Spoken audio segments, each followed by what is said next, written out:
प्रिय व्यूअर्स, यह Sanskriti IAS YouTube channel का PT think and solve program है। इस प्रोग्राम के अंतर्गत प्रत्येक दिन यूपीएससी और स्टेट पीसीएस से संबंधित 5 प्रश्न व्याख्या सहित उत्तर के साथ दिए जाएंगे। हमें आशा है कि यह प्रोग्राम आपकी तैयारी में मददगार साबित होगा। तो चलिए शुरू करते हैं आज के अपने प्रश्नों को। हाल ही में संसद द्वारा पारित किशोर न्याय संशोधन विधेयक 2021 के संबंध में निम्नलिखित कथनों पर विचार कीजिए। इसके अंतर्गत किसी नागरिक द्वारा बच्चा गोद लेने का आदेश जिला मजिस्ट्रेट द्वारा जारी किया जाने का प्रावधान है। इसमें किशोरों द्वारा किए गए गंभीर अपराध की श्रेणी में ऐसे अपराधों को शामिल किया गया है जिनमें 7 वर्ष से अधिक अवधि के कारावास का प्रावधान है। उपरोक्त में से कौन से कथन सही है? केवल एक, केवल दो, एक और दो दोनों, ना तो एक ना ही दो।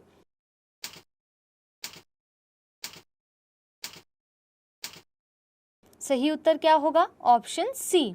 किशोर न्याय अधिनियम 2015 में संशोधन के उद्देश्य से किशोर न्याय और संशोधन विधेयक 2021 को 28 जुलाई 2021 को राज्यसभा द्वारा पारित किया गया। विधेयक में मामलों के त्वरित निपटान सुनिश्चित करने और जवाबदेही बढ़ाने के उद्देश्य से किशोर न्याय अधिनियम की धारा 61 के अंतर्गत गोद लेने के आदेश जारी करने का अधिकार जिला मजिस्ट्रेट को दिया गया है। साथ ही जिला मजिस्ट्रेट जिले में किशोर न्याय अधिनियम के अंतर्गत आने वाली विभिन्न एजेंसियों के कामकाज की निगरानी भी करेंगे। अभी तक गोद लेने की प्रक्रिया को अदालतों के दायरे में रखा गया था, परंतु अदालतों पर भारी बोझ एवं लंबित वादों की अधिकतम संख्या के कारण गोद लेने की प्रक्रिया में विलंब होता था। अतः कथन 1 सही है।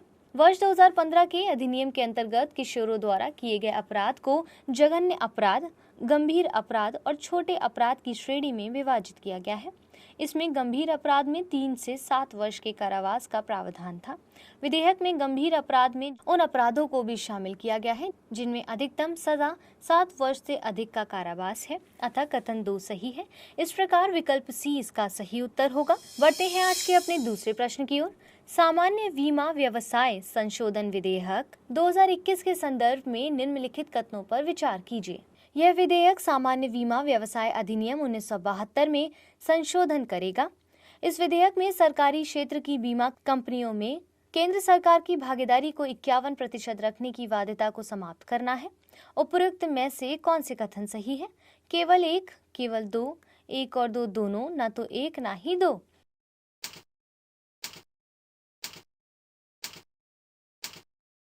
क्या होगा इसका सही उत्तर? Option C. व्याख्या को देख लेते हैं। हाल ही में सामान्य बीमा व्यवसाय अधिनियम 1972 में संशोधन हेतु लोकसभा में सामान्य बीमा व्यवसाय संशोधन विधेयक 2021 प्रस्तुत किया गया है। अतः कथन 1 सही है। इसका उद्देश्य सरकारी क्षेत्र की बीमा कंपनियों में सरकार की हिस्सेदारी 51% रखने की बाध्यता को समाप्त करना है।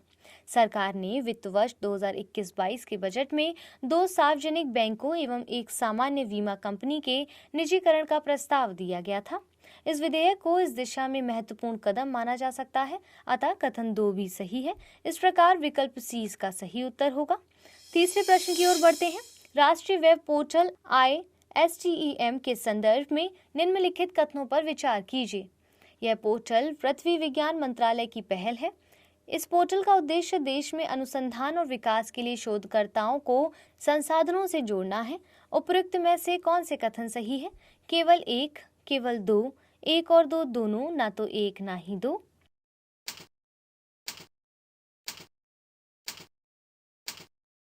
क्या होगा इसका सही उत्तर? Option B. व्याख्या से इसको देख लेते हैं। ISTEM एक राष्ट्रीय पोर्टल है। इस परियोजना को जनवरी 2020 में प्रारंभ किया गया था। हाल ही में इस वर्ष 2026 तक 5 वर्ष के लिए विस्तार दिया गया है। इसने अतिरिक्त सुविधाओं के साथ द्वितीय चरण में प्रवेश किया है। यह सरकार के प्रधान वैज्ञानिक सलाहकार के कार्यालय की एक पहल है। अतः कथन 1 सही नहीं है। इस पोर्टल का उद्देश्य देश में अनुसंधान एवं विकास का इकोसिस्टम विकसित करना है। इसके अंतर्गत कुशल एवं पारदर्शी तरीके से शोधकर्ताओं को राष्ट्रीय एवं क्षेत्रीय संसाधनों के साथ जोड़ने का लक्ष्य है। इस प्रकार कथन 2 सही है और इसीलिए इसका विकल्प बी सही उत्तर होगा। बढ़ते हैं आज के चौथे प्रश्न की ओर। भारतीय प्राकृतिक कृषि पद्धति योजना के संबंध में निम्नलिखित कथनों पर विचार कीजिए। इस योजना को परंपरागत कृषि विकास योजना की उपयोजना के रूप में लागू किया गया है। इस योजना में कृषि में रासायनिक आदानों के बहिष्कार पर बल दिया गया है। योजना के अंतर्गत किसानों को 12,200 रुपए प्रति हेक्टेयर प्रोत्साहन राशि दी जाती है। उपरोक्त में से कौन से कथन सही है? केवल एक और दो, केवल 2 और 3, 1, 2 और 3।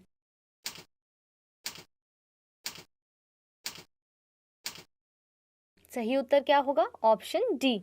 सरकार के द्वारा कृषि के पारंपरिक स्वदेशी प्रथाओं को बढ़ावा देने के उद्देश्य से वित्त वर्ष 2020-21 से परंपरागत कृषि विकास योजना की एक उपयोजना के रूप में भारतीय प्राकृतिक कृषि पद्धति योजना को लागू किया जा रहा है।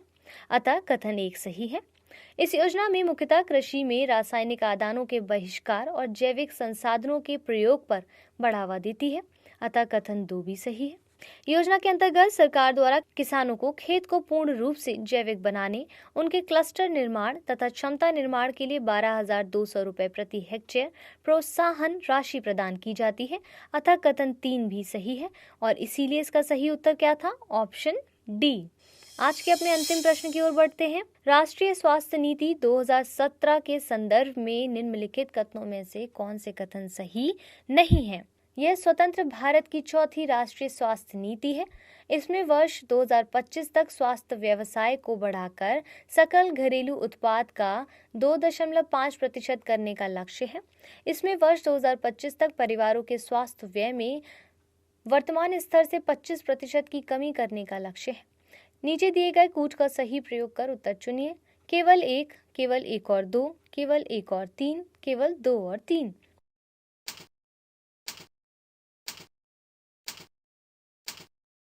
क्या होगा इसका सही उत्तर? Option A. व्याख्या से समझ लेते हैं। राष्ट्रीय शिक्षा नीति 2017 स्वतंत्र भारत की तीसरी स्वास्थ्य नीति है। स्वतंत्र भारत की पहली स्वास्थ्य नीति वर्ष 1983 तथा दूसरी स्वास्थ्य नीति वर्ष 2002 में लाई गई थी। अतः कथन 1 सही नहीं है। राष्ट्रीय स्वास्थ्य नीति 2017 में वर्ष 2025 तक स्वास्थ्य व्यय को बढ़कर सकल घरेलू उत्पाद का 2.5% करने का लक्ष्य रखा गया है। अतः कथन 2 भी सही है। इस नीति में वर्ष 2025 तक परिवारों के स्वास्थ्य व्यय में वर्तमान स्तर से 25% की कमी करने का लक्ष्य रखा गया है। अतः कथन 3 भी सही है।